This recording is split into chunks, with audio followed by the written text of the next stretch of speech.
तो क्वेश्चन 52 तक हो गए थे। अब हम आते हैं क्वेश्चन नंबर 53 पर। Following table gives the percentage of marks obtained bye. हाँ, देखिए इस वाले क्वेश्चन में क्या है, ये टेबल जो दे रखी है इसमें जितने भी ये जो लिखे हुए हैं ये परसेंटेज है, ठीक है, और ये मैक्सिमम मार्क्स हैं। 150 में से 65% नंबर आए हैं अंकित के, ऐसे करके ये दे रखा है पूरा पूरा। तो क्वेश्चन देखते हैं पहला 53। What are the approximate average marks obtained by all the 7 student in English. पहली बात हमने को इंग्लिश वाले में देखना है अप्रोक्सीमेट एवरेज मार्क्स, ठीक है। तो एवरेज का मतलब क्या होता है कि इंग्लिश में इसके कितने मार्क्स है, इसके कितने है, इसके कितने वगैरह वगैरह। टोटल बच्चे 7 हैं, डिवाइडेड बाई 7, ठीक है। तो मार्क्स कितने आए, 120 का 50%, ठीक है।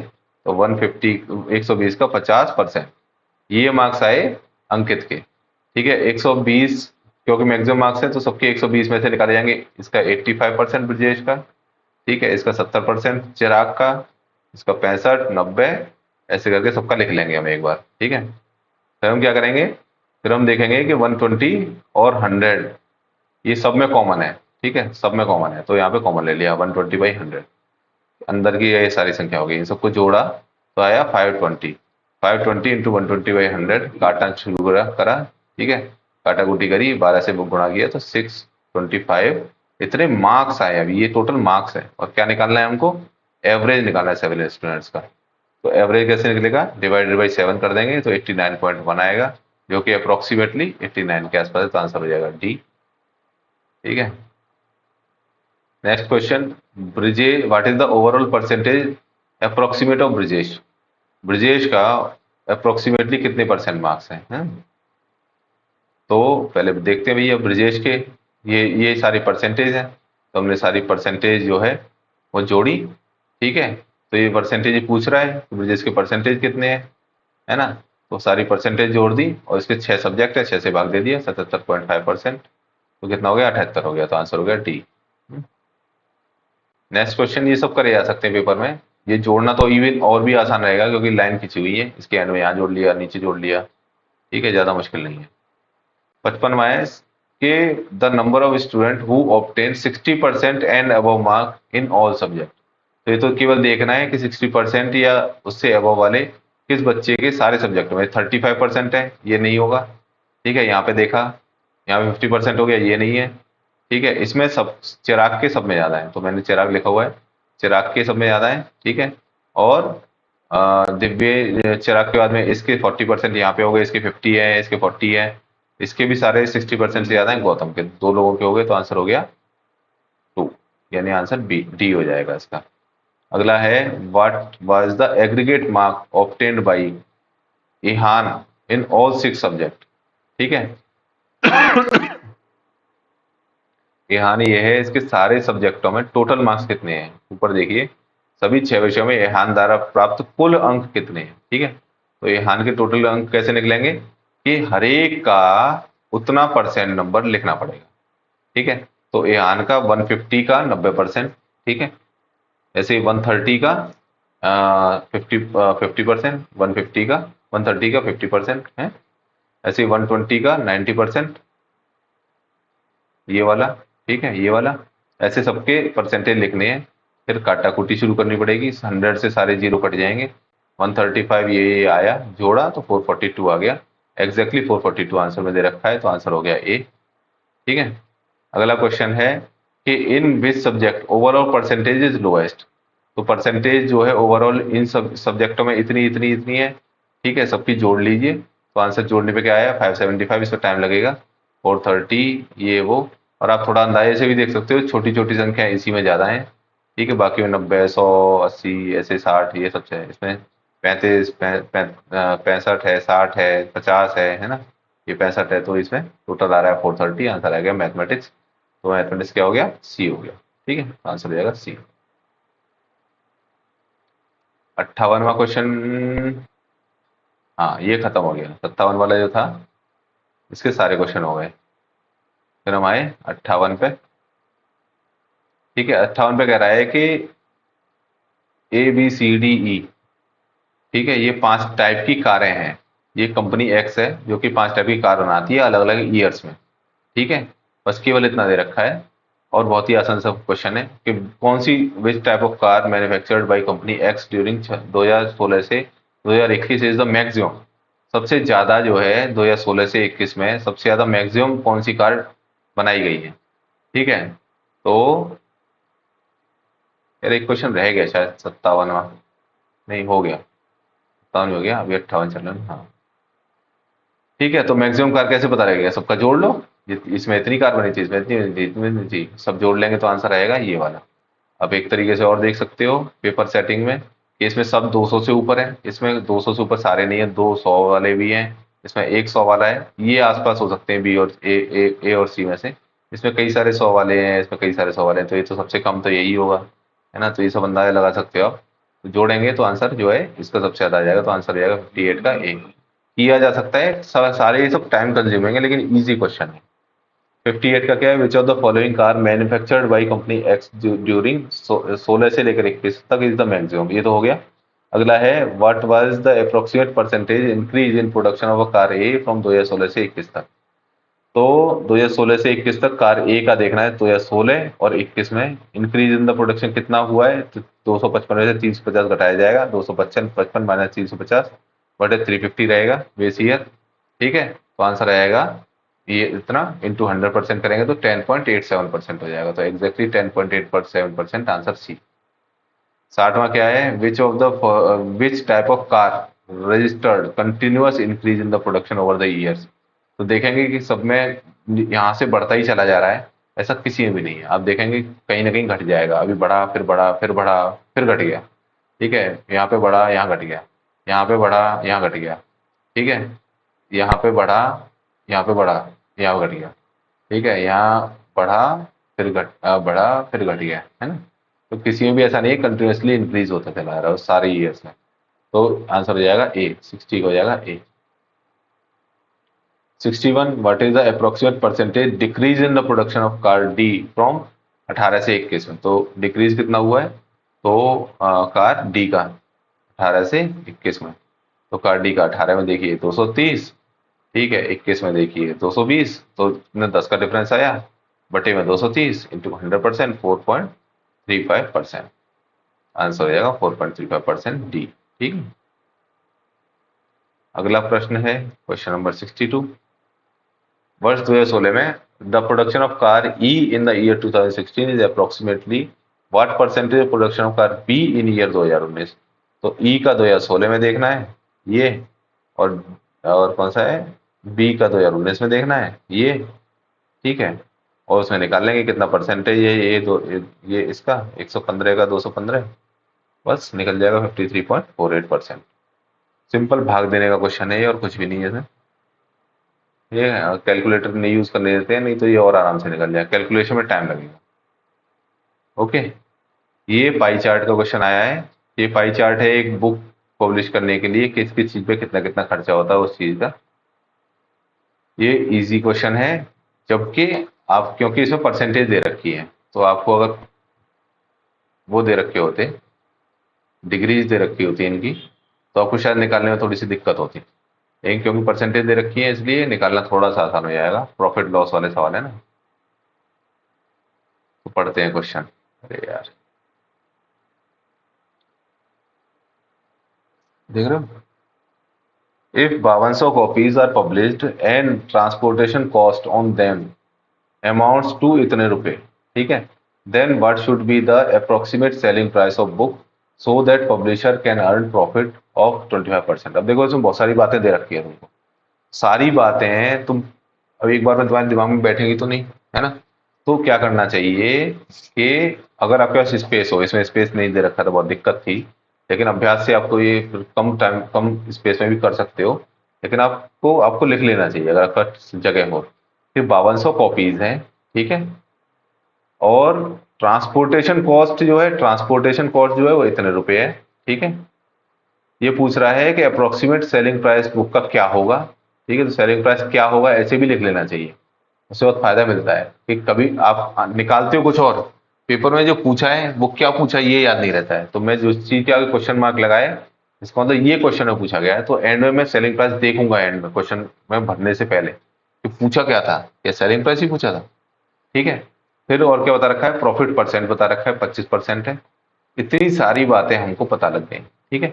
और यही बता लग गया हमें पता क्या करना है, ठीक है। तो 5200 कॉपीज हैं, इतने रुपए की है, ट्रांसपोर्टेशन प्राइस उनको दे रखा है, प्रॉफिट परसेंट दे रखा है।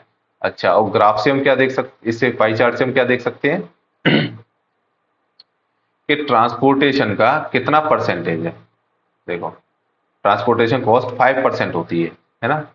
तो कॉस्ट प्राइस, ये टोटल कॉस्ट कॉस्ट ही तो है ना, ये सारी कॉस्ट है ना, कितना कितना कॉस्ट लग रही है उस कागज उस किताब को बनाने में। तो कॉस्ट प्राइस का 5%, ये ट्रांसपोर्टेशन कॉस्ट जो है ये 5% है, जो ट्रांसपोर्टेशन कॉस्ट है। और इन्होंने ट्रांसपोर्टेशन कॉस्ट दे रखी है इतनी, तो ये यहाँ पे हमने बराबर में लिख लिया, ठीक है।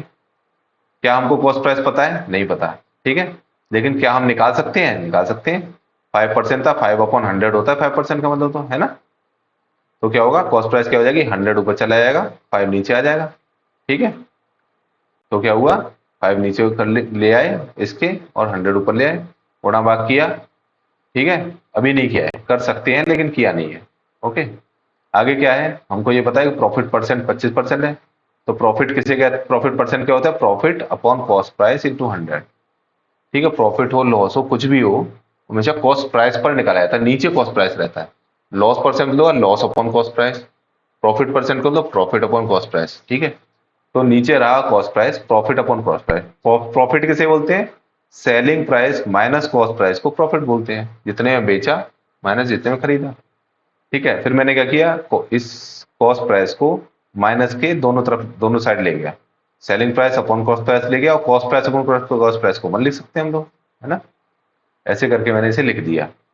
और प्रॉफिट परसेंट हमें पता है, प्रॉफिट परसेंट कितना है, ये 25% है ना। तो प्रॉफिट परसेंट मैंने यहाँ लेगा 25%। यहाँ पे सेलिंग प्राइस अपन कॉस्ट प्राइस लिख दिया, यहाँ -1 तो मैंने लिख ही लिया था, इंटू 100% लिख लिया। अब हम इसे 100 को नीचे ले जाएंगे, तो 25 से 100 कट जाएगा, है ना। तो 25 चौका 100 हो जाएगा, तो 4 हो जाएगा, तो 1/4 लिख दिया मैंने, है, ठीक है। उसके बाद में इसे काटाकुटी करी, 1 को इधर ले गए, 1 को जोड़ा है इसमें, तो +1 हो जाएगा। तो 4 एकम 4 और 1 5, ठीक है। तो 5/4 हो जाएगा, is equal to selling price by cost price, ठीक है। तो सेलिंग प्राइस हमें क्या निकालना था, सेलिंग प्राइस निकालना था ना। तो सेलिंग प्राइस क्या होगा, कॉस्ट प्राइस को इधर ले जाएंगे, तो 5/4 गुणा कॉस्ट प्राइस। और कॉस्ट प्राइस हम ऊपर निकाल चुके हैं, ये हम ऑलरेडी निकाल चुके हैं, है ना। तो यहाँ से इसे सीधे सीधे ऐसे ही लिख लेंगे। अब कुछ संख्याएं आराम से कट जाएंगी, इसलिए मैंने सॉल्व नहीं किया था। 5 से 5 कट जाएगा, ठीक है। 4 से ये 100 कट गया 25 बार, 25 की केवल गुणा करनी है हमको इससे, ठीक है। आंसर आया ये। क्या यही आंसर है, हमसे क्या पूछा था, सेलिंग प्राइस पूछा था। देखो, उसने 5200 कॉपीज बेची, मैंने यहाँ पे कॉपीज भी लिखा है, इतनी कॉपीज बेची हैं, ठीक है। तो अभी हमें ये जितना भी सेलिंग प्राइस आया है वो सारी कॉपीज का है टोटल का। तो हमें एक कॉपी का अगर निकालना हो तो 5200 से भाग देना पड़ेगा, 5200 से भाग देंगे, ठीक है। ये मैंने कैलकुलेटर से सॉल्व किया है, पेपर में थोड़ा सा टाइम इसमें लगेगा एक्स्ट्रा, ज़्यादा नहीं लगेगा, इससे इसे काट देंगे, ठीक है। और बाकी देखना पड़ेगा, 13 से भाग नहीं जाएगा, अगर नहीं जा रहा है तो भाग पूरा पूरा 52 से ही देना पड़ेगा एक बार, पूरा डिवीजन करने में टाइम लगता है, ठीक है। तो सॉल्व करेंगे तो क्या आएगा, 387, क्योंकि देखो 380, 3 8 और 5 और 7 यहाँ तक आपको करना ही पड़ेगा सॉल्व पूरा पूरा, है ना। जब तक भाग नहीं दे लोगे ना पूरा, तब तक क्लियर नहीं होगा कि 5 आना है कि 7 आना है। तो इन बिल्कुल आसपास दे दिए इन्होंने, तो पूरा सॉल्व करना पड़ेगा, सॉल्व करने पे ये आंसर आएगा, आंसर हो जाएगा बी। तो 63 का हो जाएगा बी, ठीक है। ऐसे करके सॉल्व करते हैं, एक बार और बता दूंगा मैं बाद में अलग से। तो सॉल्यूशन एक्चुअल में ऐसे करके करते हैं, ज़्यादा टफ नहीं होता है, जो आपको बातें पता है बस वही है, सारी बातें पता है आपको, बस उसे कैसे रीअरेंज करना है और कैसे सॉल्व करना है, बस इसमें थोड़ा सा दिमाग लगाना है। ईजी है मेरे हिसाब से, काफ़ी ईजी है, आप एक बार प्रैक्टिस कर लोगे आप कभी गलत नहीं होगा। Royalty on book is less than printing cost by, तो रॉयल्टी जो है वो कितनी कम है प्रिंटिंग कॉस्ट से, प्रिंटिंग कॉस्ट जो है 25% है, ये प्रिंटिंग कॉस्ट है, रॉयल्टी 20% है, ठीक है। तो रॉयल्टी में से प्रिंटिंग कॉस्ट को माइनस किया, upon printing cost into 100%, answer आ गया 25%, ठीक है। बहुत इजी क्वेश्चन है ये, ठीक है। अगला है 65 क्वेश्चन है, if for a certain quantity of books the publisher has to pay इतना rupees as as printing cost. तो प्रिंटिंग वाला कितना था, 20% था, 25%। ठीक है, तो ये कह रहा है कि एक बुक के लिए पब्लिशर को इतने रुपए पे करने पड़े प्रिंटिंग कॉस्ट के लिए। तो प्रिंटिंग कॉस्ट क्या है, 25% है, और रुपए कितने हैं, 20,600 है ना, इतने पे करने पड़ रहे हैं, सब लिख लो अपने में, तब गलत नहीं होता, आपका सारे डाटा है अपने पास। Then what will be amount of royalty to be paid for this books. Royalty कितना परसेंट होती है, 20% है रॉयल्टी। ठीक है, तो रॉयल्टी, प्रिंटिंग कॉस्ट 25% है तो इतने रुपए देने पड़ रहे हैं, रॉयल्टी 20% है तो कितने रुपए देने पड़ेंगे। ठीक है, आसान है। आसान कैसे है देखना, कॉस्ट प्राइस का 25% ही तो है प्रिंटिंग कॉस्ट, तो कॉस्ट प्राइस का 25% बराबर कितना हुआ, इतनी प्रिंटिंग कॉस्ट। सीधे सीधे मैंने इसी बात को यहाँ पे लिखा है, एक तरह से लिखा है यहाँ पे, है ना। फिर मैं सॉल्व करूंगा तो क्या निकलेगा, इससे कॉस्ट प्राइस निकलेगा, तो कॉस्ट प्राइस कितना निकल के आ गया, इतना निकल के आ गया। हाँ, कॉस्ट प्राइस, हाँ कॉस्ट प्राइस निकाल सकते हैं, अभी निकाला नहीं है मैंने, इसे थोड़ा और शॉर्ट कर रहे हैं हम लोग। अगली लाइन ये लिखी है मैंने, पहली लाइन ये लिखी है कि कॉस्ट प्राइस का 25% तो इतनी संख्या है, कॉस्ट प्राइस का 20% कितनी संख्या है, हमें ये निकालना है ना। मैंने क्वेश्चन मार्क मारा है ना, हमको कॉस्ट प्राइस थोड़ी निकालनी है, हमको तो ये निकालना है कि रॉयल्टी कितना हुआ। तो रॉयल्टी कितना हुआ, कॉस्ट प्राइस का 20% हुआ, है ना। तो कॉस्ट प्राइस का 20% हुआ, तो कॉस्ट प्राइस का मतलब क्या हुआ, इसे यहां ले जाओ, इसे यहां ले आओ। ठीक है, ये वाली संख्या बन गई ये। ठीक है, और ये 20% यहां से लिख दिया मैंने सीधे सीधे, ये आ गया बराबर क्वेश्चन मार्क वाली चीज के। ठीक है, ये वाली चीज आ जाएगी, सॉल्व करेंगे, कट जाएगा सब, कट कटा के ये आंसर निकल जाएगा, बहुत ईजी है। ठीक है, इसे प्रैक्टिस करके आप आराम से कर सकते हो, ज्यादा टफ नहीं है, बहुत ही ईजी निकल जाता है। तो आंसर क्या हो गया, डी हो गया 65 का। ठीक है, एग्जैक्ट आंसर निकल रहा है, कोई टेंशन करने की जरूरत नहीं है। 66वां सवाल क्या है, what is the central age of central angle of sector corresponding to expenditure incurred on promotion cost. देखो भाई, प्रमोशन कॉस्ट कौन सी है, ये है प्रमोशन कॉस्ट 5%। तो 5% में ये पूछ रहे हैं कि 5% में ये वाला एंगल कितना होगा। टोटल एंगल कितना होता है, 360 डिग्री, 5% में कितना होगा ये निकालना है। तो 100% में होता है 360 डिग्री, 5% में कितना डिग्री होगा, तो 100 नीचे जाएगा, 5 ऊपर जाएगा। ठीक है, 360 में गुणा होके आंसर निकल जाएगा 18 डिग्री।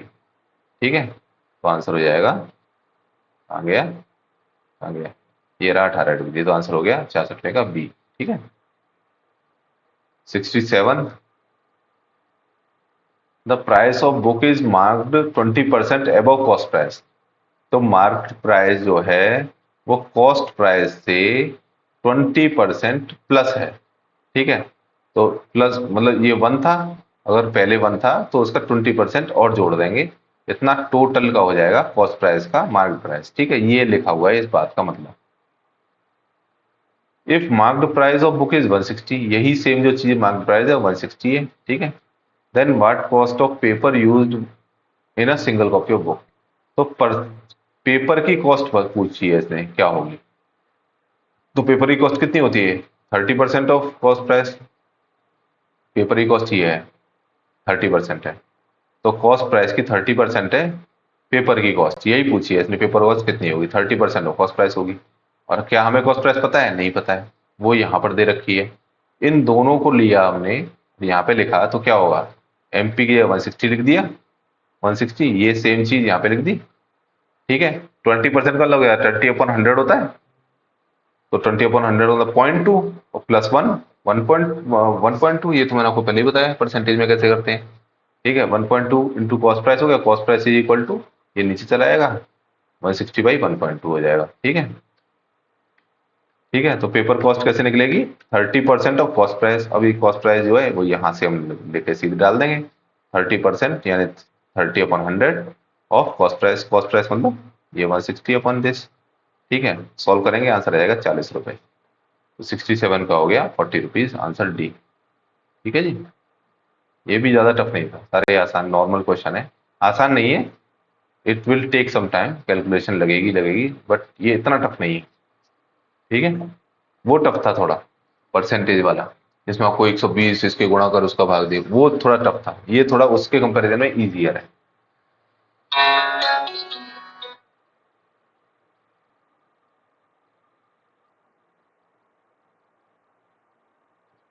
तो हाँ, अब ये क्या है, the following line graph gives ratio of amount of import of the company to x amount of export from the company, ठीक है। तो इंपोर्ट बटे एक्सपोर्ट दे रखा है इन्होंने, ठीक है।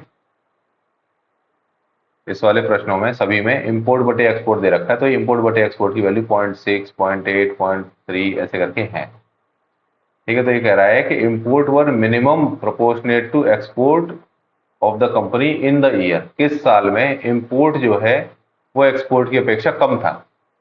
तो इंपोर्ट अगर कम है एक्सपोर्ट से, तो ये नंबर होगा, मान लीजिए इंपोर्ट है 50, एक्सपोर्ट मान लीजिए है 100, ठीक है। तो आंसर क्या आएगा, 0.5 आएगा, ठीक है, यानी लेस देन 1 आएगा, ठीक है, लेस देन 1। तो ये चीज देखनी है कि कौन सी ऐसी संख्याएं हैं जो कि लेस देन 1 है, बस कितनी ही है, ठीक है। मिनिमम, मिनिमम किस में था, इंपोर्ट पर मिनिमम प्रोपोर्शनेट टू एक्सपोर्ट, तो सबसे कम कौन सा है, 2 या 3 वाला है, तो आंसर क्या हो जाएगा, सी हो जाएगा, ठीक है। इनमें सबसे सब में सबसे छोटा कौन सा है, 0.3, तो आंसर हो जाएगा 2 या 3। तो हमारा ये अगला है 69, if the imports in 2004 was 240 crore. तो यही सिंपल चीज मैंने लिख दी कि इंपोर्ट जो है 2004 में, ऐसे IM 2004 दिया उसका नाम, क्योंकि 2004 2005 सारा डिस्कस करेंगे ये, तो मैंने इंपोर्ट का नाम लिख दिया IM 2004। ये है 240 करोड़, ठीक है।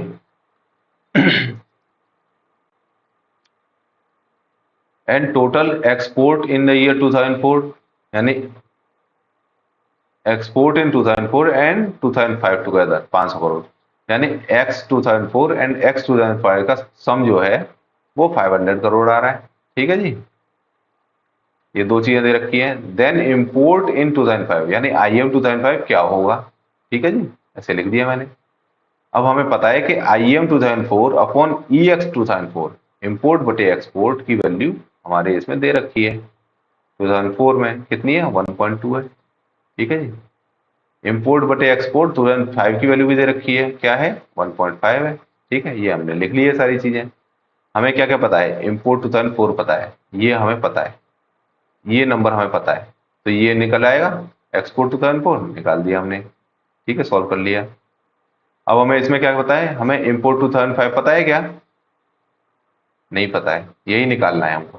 क्या हमें एक्सपोर्ट 2005 पता है, ये क्या है, एक्सपोर्ट 2004 है, लेकिन एक्सपोर्ट 2004 हमको पता लग गया, यानी अब एक्सपोर्ट 2005 निकाल सकते हैं हम। ये हमें पता है, ये हमें पता है, तो ये निकल जाएगा। तो ये निकाला हमने, एक्सपोर्ट 2005 यहाँ से नीचे वाले लाइन से, एक्सपोर्ट 2005 ये लिया, और एक्सपोर्ट 2004 टू 200 करोड़ यहाँ से लिया, ये वाला, ठीक है।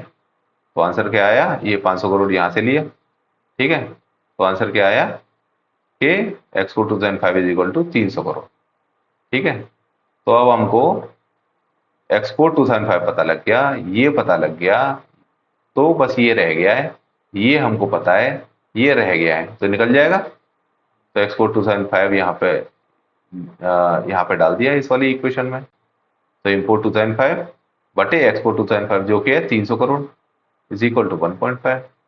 आंसर क्या होगा, इंपोर्ट 2005 इज इक्वल टू, यहाँ पे गुणा कर देंगे, आंसर आएगा 450 करोड़। तो आंसर हो गया 450 करोड़, यानी कि ए ऑप्शन, 69 का हो गया ए, ठीक है। Question number 70, what was the percentage increase in imports from 2003 to 2004, ठीक है।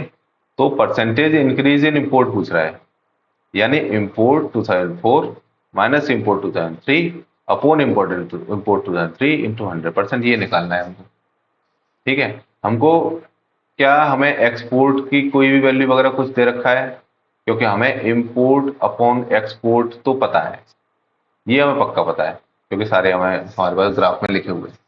हमें इंपोर्ट के रेशियो निकालने हैं, ये तब निकाल सकते हैं जबकि इनके नीचे जो एक्सपोर्ट लिखे हुए थे ना, वो कुछ कट जाए, है ना, वो कुछ कट कटा जाते नीचे वाले एक्सपोर्ट, ये ना काट देते आपस में, तब इंपोर्ट इंपोर्ट इंपोर्ट रह जाता, तब हम कुछ निकाल देते या हमें वैल्यूज पता होती। इसमें कुछ भी पता है, कुछ नहीं पता है हमें, तो आंसर क्या होगा, निकल नहीं पाएगा। तो ये पूछ रहा है, ये इसका आंसर है डेटा इनसफिशिएंट, तो आंसर हो जाएगा ए। इसमें अगर एक्सपोर्ट का डेटा कुछ दे रखा होता या फिर उसी सेम ईयर में कुछ इंपोर्ट का कुछ रेशियो वगैरह निकलवाते ये, तो निकल जाता आराम से, ठीक है, अभी नहीं निकाल सकते हम लोग। Question number 71, if imports of a company in 2002 was 260 crore, import 2002 is equal to 260 crore, then export from the company in 2002, export 2002 में कितना होगा, import अपॉन export हमें पता ही है इस वाले ग्राफ से, 2002 में कितना है 0.8 है, तो import अपॉन export 0.8, ये हमें पता है, एक्सपोर्ट निकाल देंगे, सॉल्व करेंगे, सट से निकल जाएगा, आसान क्वेश्चन है, ठीक है जी। 72, in how many of the given years were the export more than import, कितने सालों में एक्सपोर्ट बढ़ा था इंपोर्ट से, ठीक है, तो मैंने बताया कि अगर इंपोर्ट छोटा होता है एक्सपोर्ट बड़ा होता है, नीचे वाली संख्या बड़ी है तो लेस देन वन आता है हमेशा, तो कितने ईयर्स में ये चीज लेस देन वन है, 1, 2, 3 और 4 ईयर्स में, तो आंसर हो जाएगा 4, ठीक है जी। इतना आसान क्वेश्चन था ये, आंसर हो जाएगा ए। तो बिल्कुल लल्लू क्वेश्चन थे कुछ, तो मतलब इतना मुश्किल नहीं था ये वाला पेपर उस हिसाब से देखा जाए। चलिए अब हम जीएस जीके के सवाल करते हैं। Which among the following dynasty of Delhi सल्तनत ruled for the shortest time, सबसे कम समय में कौन सी डायनेस्टी रही है, खिलजी डायनेस्टी रही है, ठीक है। सैयद ही बहुत कम रहे हैं लेकिन खिलजी आंसर है, ठीक है, ये 30 साल रहे हैं खिलजी वाले, सैयद वाले कुछ 35-36 साल रहे हैं, ये थोड़ा सा कंफ्यूजिंग था मेरे लिए तो, लेकिन ये आसान है, ऐसे याद कर लेना चाहिए खिलजी। अलाउद्दीन खिलजी ने एकदम सत्यानाश कर दिया है लड़की के पीछे पड़ के ठीक है। 74वां क्वेश्चन, थ्रू द, किस चीज के थ्रू डलहौजी एनेक्स्ड अवध, तो ये डॉक्टर ऑफ लैब से किया था, तो आंसर हो जाएगा सी। अरे नहीं नहीं नहीं नहीं नहीं नहीं, आंसर इसका डी है, आंसर सी नहीं है, सारे ऑप्शन नहीं देखे हमने, ये डॉक्टर ऑफ लैब्स नहीं है, इसने स्टेट माल एडमिनिस्टर करी गई है, इस चीज की वजह से किया था अवध को अनेक्स। हाँ आंसर डी है, सी नहीं है। हाँ मैंने कहा था, हाँ वही, मैंने सारे ऑप्शन ही नहीं देखे, मैंने देखा डॉक्टर ऑफ लैब्स डलहौजी, बस लगा दो, ये नहीं है आंसर, इसका क्या है, डी है, ठीक है, 74 का है डी, ठीक है, सी नहीं है, गलत है, आंसर है इसका डी। अगला क्वेश्चन, के right the name of port of Harappa, वहां का पोर्ट सिटी का नाम क्या है, लोथल है, सबको पता है, बहुत ही कॉमन सा है गुजरात में, ठीक है। जैन धर्म का जो the most important fundamental principle of Jain धर्म क्या होता है, नॉन वायलेंस होता है, कर्म थोड़ा बहुत मान सकते हैं, एक बार को लॉयल्टी कोई मतलब ही नहीं है, वैराग्य कोई मतलब नहीं है, ये भी गलत है, आंसर है नॉन वायलेंस, तो 76 का हो गया ए। 77 है, in court of among the following rulers numerous scholars were adorned as navratna, नवरत्न जो है कौन से राजा के समय में रहते थे, तो none of them, Chandragupta two, Samudragupta, Srigupta, तो आंसर है चंद्रगुप्त टू, जिसे चंद्रगुप्त विक्रमादित्य भी कहा जाता है, तो आंसर हो जाएगा बी, ठीक है। कालिदास भी इन्हीं के उसमें रहते थे, और भी कई सारे थे। 78 क्वेश्चन, ठीक है, हाउ मेनी जजेस were appointed along with chief justice according to the government of India act 1935, ये तो भैया याद है तो याद है, नहीं याद है तो नहीं याद है, ठीक है, ये मुझे तो नहीं याद था भैया, सही से बताऊं, मुझे तो देखना पड़ा है, तो इसमें मुझे ये पता था कि सुप्रीम कोर्ट बनाया गया, ठीक है, लेकिन एक सीजीआई था, तो उसने कहा सीजीआई के अलावा और कौन कौन से थे, हाउ मेनी जजेस, तो 6 जजेस थे, तो टोटल में कितने हो जाएंगे, 6 जजेस, ये पूछा है इसने, टोटल 7 हो जाएंगे, लेकिन इसमें इसके अलोंग विद चीफ जस्टिस पूछा है, तो अलोंग विद चीफ जस्टिस कितना, 6 है, तो आंसर हो जाएगा डी, ठीक है जी। Revolt of 1957 was started by whom, तो हम सिपाहियों ने चालू किया था, 79 का हो जाएगा बी, सिपाही म्यूटिनी भी बोलते हैं इसीलिए से। क्वेश्चन नंबर 80, ड्यूरिंग कौन से मूवमेंट इन बंगाल तिरंगा झंडा जिसे रेड ग्रीन और येलो होता था उसका कलर वाज डिजाइन, तो कौन से में डिजाइन किया गया था, सिविल डिसोबीडियंस, खिलाफत, डांडी मार्च, स्वदेशी, तो आंसर है इसका 80 का स्वदेशी, ठीक है, तो आंसर हो जाएगा डी स्वदेशी। ठीक है। टू डिपेंड, ये भी थोड़ा सा मेरे हिसाब से मुश्किल क्वेश्चन है, लेकिन अंदाजा लगाया जा सकता है कि इन सब में बाकी और में कुछ ऐसे ऐसे काम नहीं हुए थे। To defend Khilafat temporal powers, a Khilafat committee was formed in Bombay in March, किसने सन में, 1931, 1919, 1930, 1909। तो ये खिलाफत वाला पूरा सिस्टम चालू हुआ था वो 1919 में हुआ था, उसकी वजह से 1920 में कौन सा किया था चालू, नॉन कोऑपरेशन मूवमेंट, वो 1920 में इसी के लिए ही किया गया था। तो 1919 बहुत आसानी से लगा सकते हैं, तो सारी बाकी सन जो है बहुत दूर दूर है। तो 81 का भी हो जाएगा। ठीक है, 82 बहुत आसान है। स्टैंडर्ड मेरिडियन लाइन इंडिया की कौन सी है, 82.5 डिग्री है, तो आंसर बी हो जाएगा।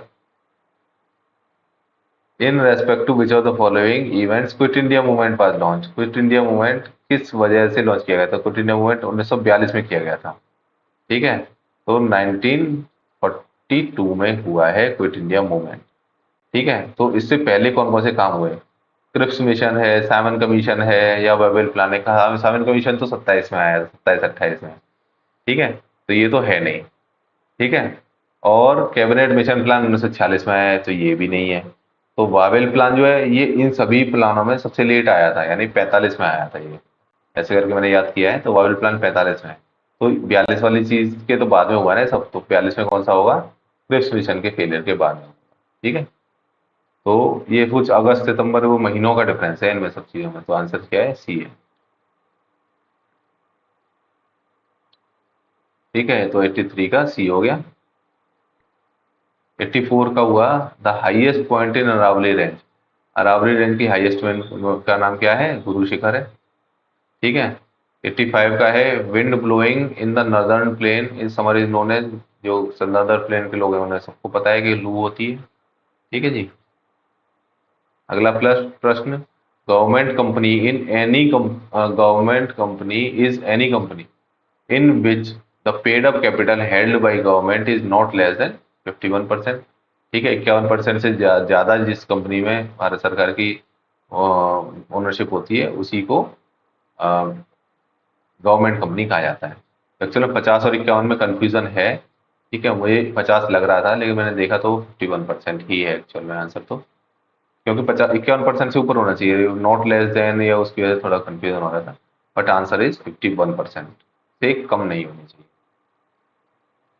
इन which of the following district of Uttar Pradesh Naimisharanya pilgrimage is situated. ठीक है, आपको बिल्कुल नहीं पता हो तब भी आप अंदाजा लगा सकते हैं। ठीक है, नैमिषारण्य जो है वो बलिया में तो हो नहीं सकती, ईस्ट में, वो नीचे साउथ की तरफ होगी थोड़ा बहुत।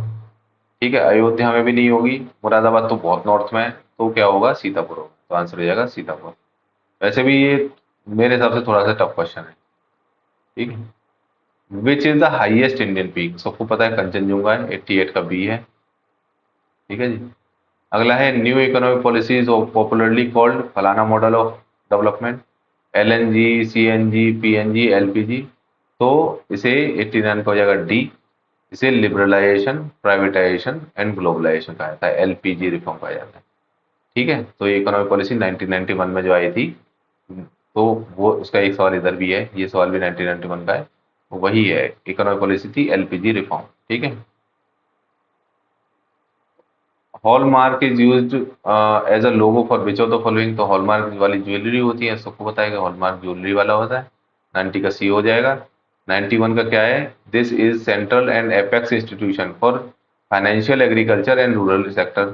तो फाइनेंसिंग एग्रीकल्चर और रूरल सेक्टर में पैसा फाइनेंस करने के लिए कौन सी संस्था है, आईएफसी, आईसीडीबी, एक्सिम बैंक या नाबार्ड, नाबार्ड है। ठीक है, national bank of agriculture, national bank of national bank of agriculture and पता नहीं क्या है, कुछ डेवलपमेंट कुछ ऐसे करके है, NABARD.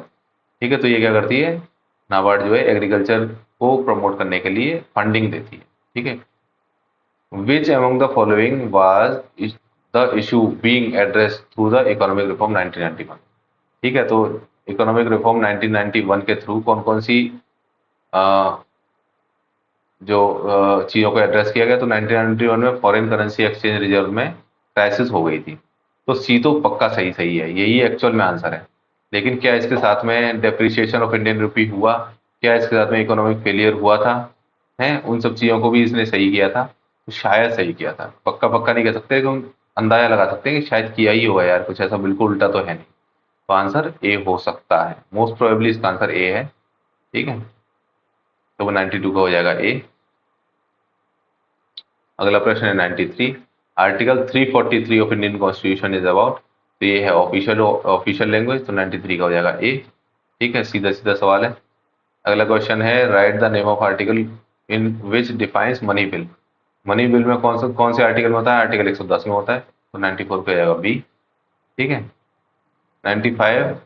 These are ideals that state must keep in mind while forming policies, तो कौन से आइडियल होते हैं? ये होते हैं डीपीएसपी। ठीक है, तो आंसर हो जाएगा 95 का सी। बहुत ही स्ट्रेट फॉरवर्ड क्वेश्चन। ठीक है, फंडामेंटल ड्यूटीज जो है वो किस किस पार्ट में है? ठीक है, तो फंडामेंटल ड्यूटीज जो आर्टिकल 51 ए में है। ठीक है, डीपीएसपी जो है वो था पार्ट 4। ठीक है, उसमें उसके बाद में अगला पार्ट बनाया गया पार्ट 4 ए, जो कि है डीपीएस, ये fundamental duties 42nd amendment act से जोड़ा गया था। ये बहुत ही इंपॉर्टेंट क्वेश्चन है। तो 96 का आंसर क्या हो जाएगा? बी। 96 का हो जाएगा बी। ठीक है, अगला हुआ 97। वाशिंग सोडा जो है कॉमन नाम है किस चीज का? Potassium carbonate, calcium carbonate, magnesium carbonate, sodium carbonate.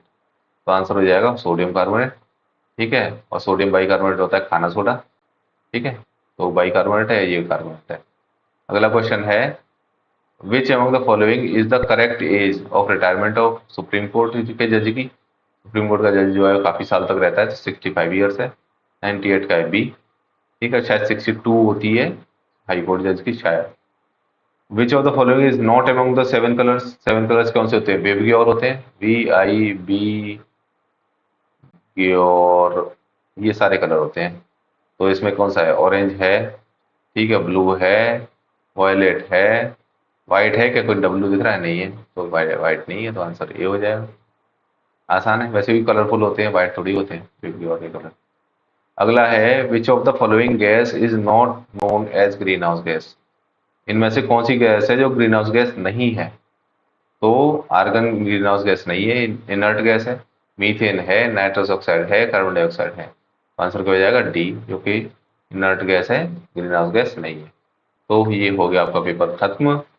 और आप हमें बताइए कि आपको कैसा लगा। लाइक करिए, शेयर करिए और सब्सक्राइब करिए। धन्यवाद।